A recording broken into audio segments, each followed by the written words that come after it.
Hello, my dear students and friends and near and dear ones.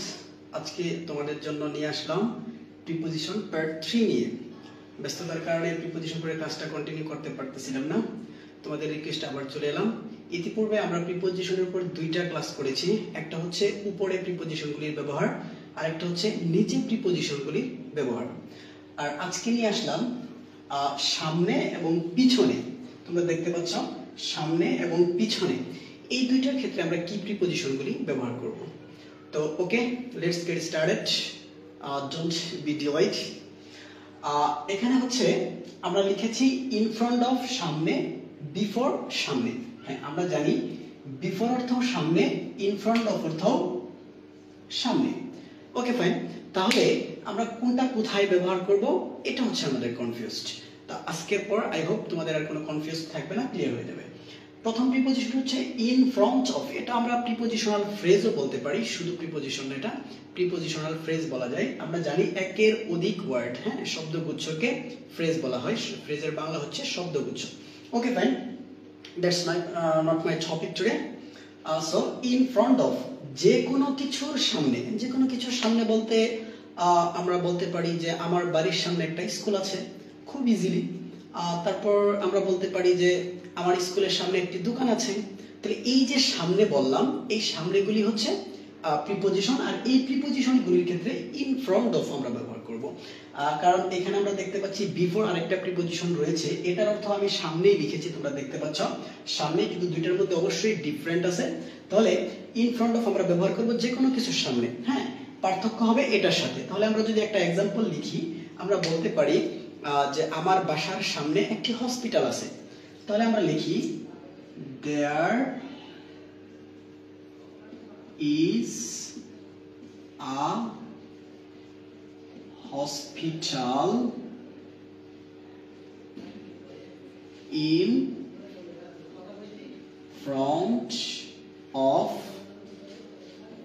My house অথবা home. তাহলে there is a hospital, একটি hospital আছে, my house, আমার বাড়ির কোথায়, সামনে। Okay, is it clear? I hope খুবই সহজ প্রিপোজিশনটা। হ্যাঁ, আর সেকেন্ডলি আমরা যেটা লিখেছি বিফোর, নির্দিষ্ট জনগোষ্ঠী, নির্দিষ্ট জনগোষ্ঠীর সামনে অথবা সমাবেশের সামনে। অথবা আমরা ক্লিয়ারলি বলতে পারি আমি এই যে তোমাদের সামনে ক্লাস নিচ্ছি, স্টুডেন্টদের সামনে ক্লাস নিচ্ছি, এটাও আমরা বলতে পারি। আমরা অনেক সময় প্রেজেন্টেশন দেই, প্রেজেন্টেশনে যখন অনেকগুলি একটা নির্দিষ্ট সমাবেশ মানুষের সামনে আমরা হাজির হই, তখন আমরা ইন ফ্রন্ট অফ ব্যবহার করতে পারবো না, সেক্ষেত্রে আমরা ব্যবহার করব বিফোর। যেমন আমি বলবো যে I am standing before you, আমি তোমাদের সামনে দাঁড়িয়ে আছি। হ্যাঁ, প্রেজেন্টেশনের সময় আমরা এটা বলবো। তো সেই ক্ষেত্রে আমরা এই জন্য এটা লিখেছি, বিফোর হচ্ছে নির্দিষ্ট জনগোষ্ঠী বা সমাবেশের সামনে। সেই ক্ষেত্রে আমরা যদি অন্য একটা এক্সাম্পল বলি, যেমন ধরো যে দ্য ম্যান বক্তব্য দিচ্ছে অনেকগুলা জনগণের সামনে অথবা মিটিং এর সামনে, এরকম কিছু আমরা বলতে পারি। তাহলে আমরা বলি the man is giving speech before। এখন বিফোর এর প্রতি জনসমাবেশ যদি বলতে পারো, বিফোর অ্যাসেম্বল লিখতে পারো, অ্যাসেম্বলেন্স। অথবা আমরা অ্যাসেম্বলস যদি আমাদের বুঝতে অসুবিধা হয়, বিফোর খুব ইজিলি আমরা বলি যে বিফোর দ্য স্টুডেন্টস। বিফোর গুলি নিয়েছি, সেই প্রিপোজিশনগুলি হচ্ছে পিছনে। তোমরা দেখতে পাচ্ছ এখানে পিছনে। পিছনে ইংরেজি হচ্ছে বিহাইন্ড এবং আফটার। বিহাইন্ড এবং আফটার এই দুইটার অর্থই পিছনে হয়। তাহলে কোনটা কোথায় আমরা ব্যবহার করব সেটা আমরা ক্লিয়ার হবো এখন।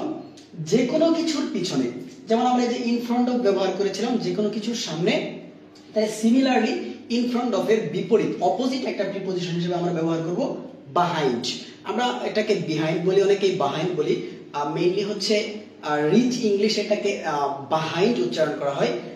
আজ থেকে তোমরাও ট্রাই করবে behind উচ্চারণ করার জন্য। অনেকে হাসবে তোমাদের উচ্চারণটা দেখে, তারপর ট্রাই করবে behind বলার জন্য। যাই হোক, তাহলে আমরা বলবো behind। behind যে কোনো কিছুর পিছনে। হ্যাঁ, তাহলে আমরা এখানে যেমন বলেছিলাম there is a hospital in front of my house, আমার বাড়ির সামনে একটি হসপিটাল আছে। এখন যদি বলি আমার পিছনে একটি মাঠ আছে, তাহলে আমরা বলি there is a field, F-I-E-L-D, field behind our school, behind our school, আমাদের স্কুলের পিছনে একটি ফিল্ড আছে, মাঠ আছে। কত সহজ। এরপর আমরা চলে যাব আফটারে। আফটারও পিছনে, কিন্তু আফটার হচ্ছে একটু আলাদা। সেটা হচ্ছে আফটার মানে আমরা জানি পরে, কিন্তু পরেরটা ঠিক আছে, পরেরটা আমরা অন্য জায়গায় ব্যবহার করব। এটা আরো অনেক ব্যবহার আছে। প্রিপোজিশন একটা মাথা ঘোরানো টপিক। যাই হোক, আমি সহজভাবে তোমাদের কাছে প্রেজেন্ট করার ট্রাই করতেছি। আফটার হচ্ছে আমি লিখেছি এখানে কোনো কিছু অনুসরণ করে পিছনে। অনুসরণ করে পিছনে বলতে যেমন একটা তোমার বাসায় চোর আসলো, চোর তোমার বাসা থেকে জিনিসপাতি নিয়ে দৌড় দিছে, তো তখন তুমি কি করবা? চোরকে অনুসরণ করে পিছনে অবশ্যই দৌড়াবা। তাহলে সেই ক্ষেত্রে পিছনে আমরা behind কখনোই ব্যবহার করতে পারবো না। সেই ক্ষেত্রে আমাদেরকে ব্যবহার করতে হবে আফটার। তখন তুমি বললা যে I was running after the thief, I was running after the thief, আমি চোরের পিছনে দৌড়েছিলাম, এরকম।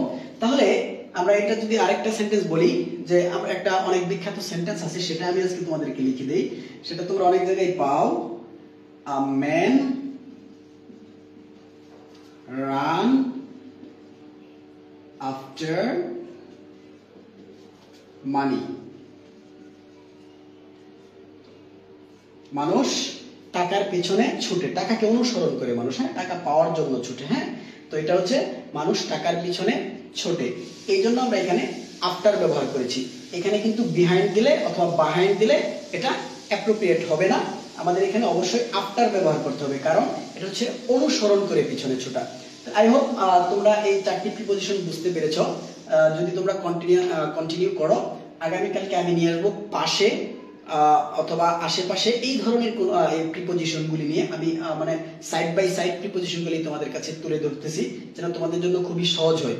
I hope you will be continued, the lesson will be continued for you. If you are interested, please leave a comment for me so that I can make a videos for you in easy way, in a more easier for you. So please share and subscribe my YouTube channel.